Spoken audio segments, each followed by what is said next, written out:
Welcome to my channel. Today we will learn global exception handling in the Spring Boot. So what is global exception handling? We can handle all the application exception in one central place instead of handling in each method or class. We can create a one centralized place where we will handle all the exception that is coming in the application that we call as a global exception handling. Okay, to understand this scenario, we will create a one example. Okay, let's open browser and search Spring Starter IO. So you will get Spring Initializer link.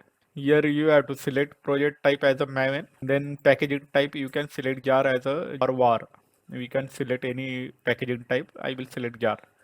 Then Java version 21. So on my local Java 21 is installed. So I have selected 21. You can select 17 or 23, anyone.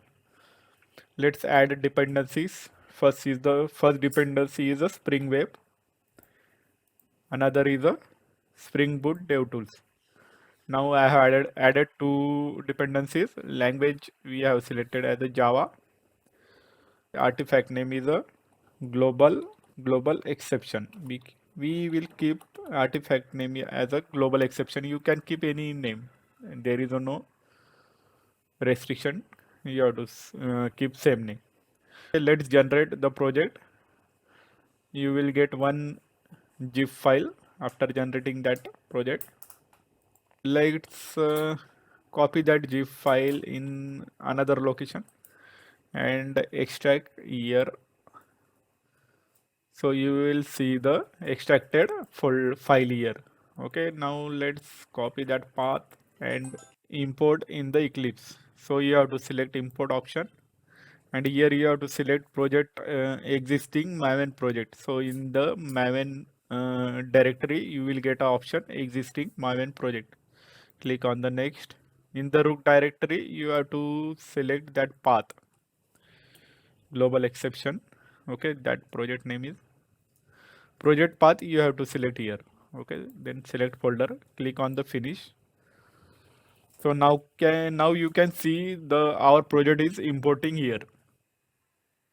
Now project has imported successfully. Let's open the project. Let's open the main class, that is global exception application class. Now open application.property.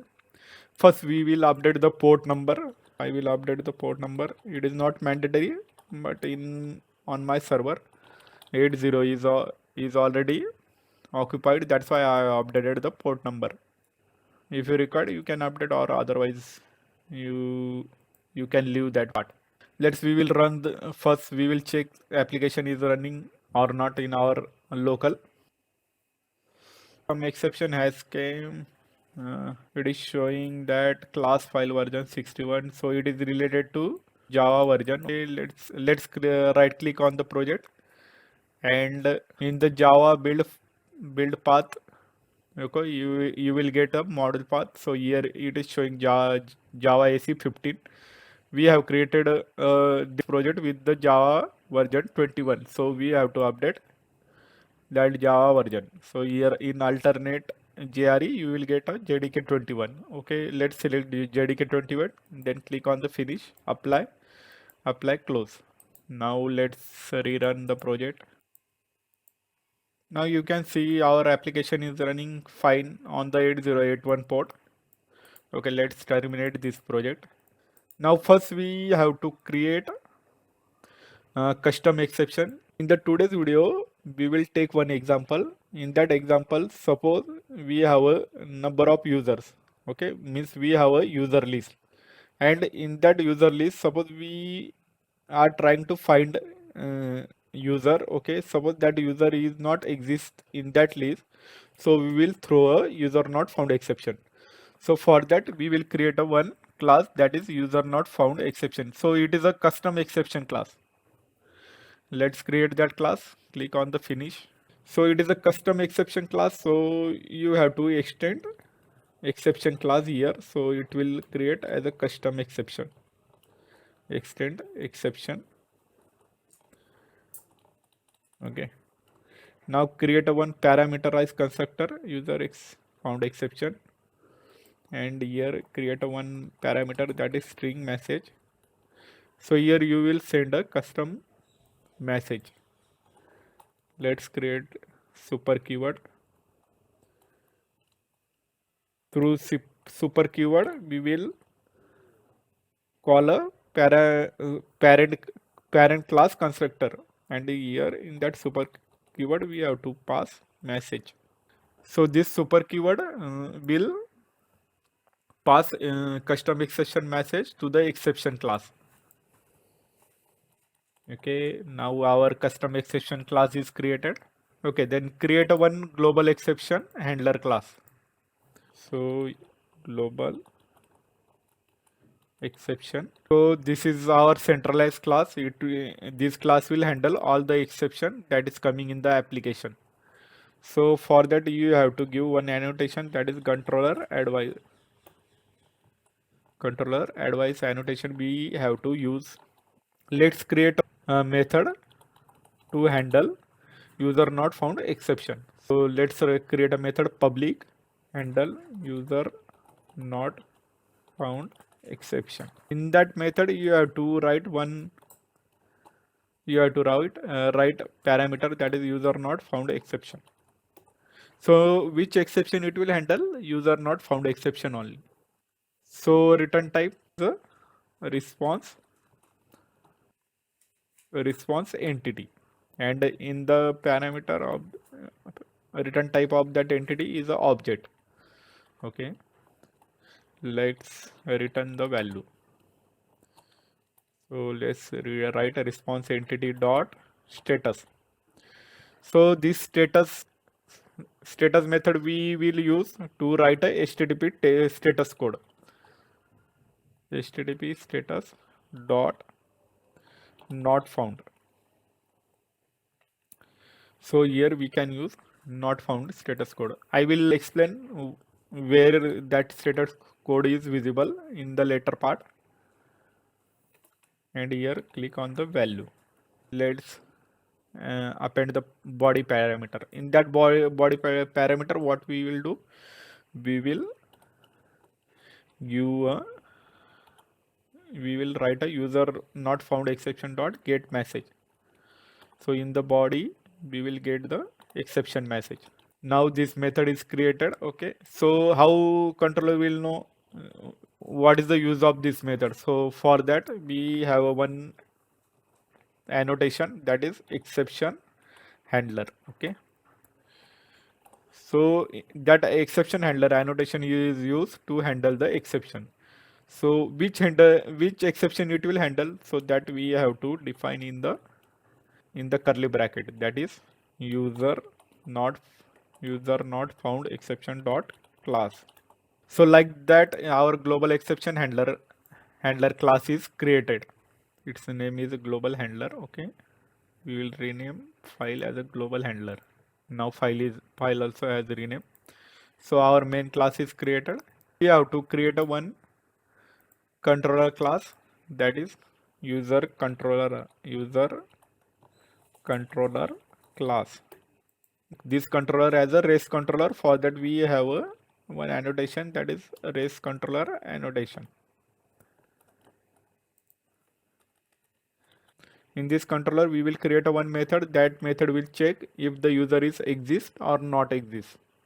Public, and method return type is a string. We will write a method name as a check if user exists. For now let's write a return type as empty. Okay, now we have created one method check if user is exist. So it will check if user is exist in the list. Okay, so first we have to create a user list. So for that we have to create one bean, that is user bean. Okay, so in that user class we will create a two variable, that is one integer id and second is a string name. Now let's create setter and getter. Now we have created setter getter. Now create a constructor. In the source you have to create a generate constructor using field. So we have to create a construct parameterized constructor. Now our user bean is ready. Now in the controller, let's create a user list of user list equal to new array list. In the user list, we will add two users. One and user name is A. Let's add second user, that is ID. Name is a B. Now you have two user in the user list. Let's check. We will use Stream API to find out the users in the current list. So any match, we will use any match method. Okay. In that any match method, we have to create user, then user dot get ID. Okay. So you have to check user ID with input ID. So what is the input ID? Integer ID. So here you have to declare input, and this input from where it will come? So it will come from the path variable. You have to write path variable, that is ID at the rate path variable. Now where that path variable will come? So for that we have to write get mapping at the rate get mapping, and in the get mapping you have to write one URL, that is user exist. So and slash ID. So this integer ID here it will come. So what it will return? It will return Boolean value.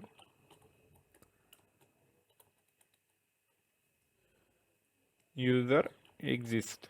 So here we can write if user exists, then it will return value user is exist for ID, and you have to append ID here. Else it will throw a error. So for suppose you have to throw any error, throw new. You have to write here one message: user not exist for ID, whatever the ID. User is not exist for ID, and here your input ID. So now you have to add throws keyword. You have to add throws keyword. Okay, so it will denote that this method will throw user not found exception. Okay, that return type is not in user now. We will remove that. Okay. Now let's run the program. You can see our program is running on 8081. Let's open the browser. Localhost. Now localhost colon 8081 slash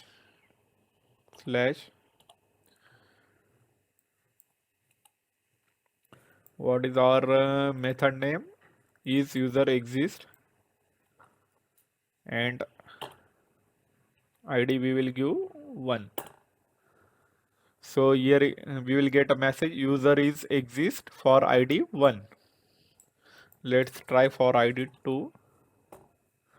It will give user is exist for ID 2. For let's try for ID 5. So 5 is exist or not exist. So it will give error user is not exist for ID 5. So in that way you can create multiple exception in global exception class, or you will handle that error. So you have one question that what is the use of that global exception handler class? Suppose we comment this class and let's rerun the project.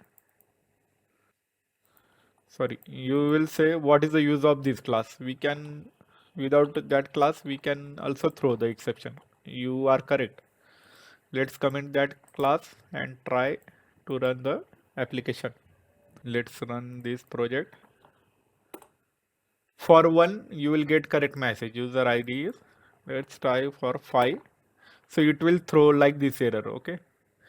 Com dot global exception user not. So that will not looks good. Means end user, okay? So end user will not understand what is this, why this number of lines are coming, okay? So for that we need that global exception handler. So it will handle the exception properly and it will give the proper message to the end user. Now I will show you one thing. Here we have added HTTP status not found. Okay, what is the use of this? I will show you. Suppose you click here, you will get a status code as a 404. Okay. Now let's run the program. Let's refresh this page. So you will get user is not exists for ID 5. And then if you inspect the page, so here you will get a status code 404. So you can handle the exception by using this status code also. So for that we have used this not found status code. Okay, so it will show that user is not exist. Okay, so hope you have understood all the concept regarding global exception handling. Thank you for watching my video. Please like, share and subscribe my channel.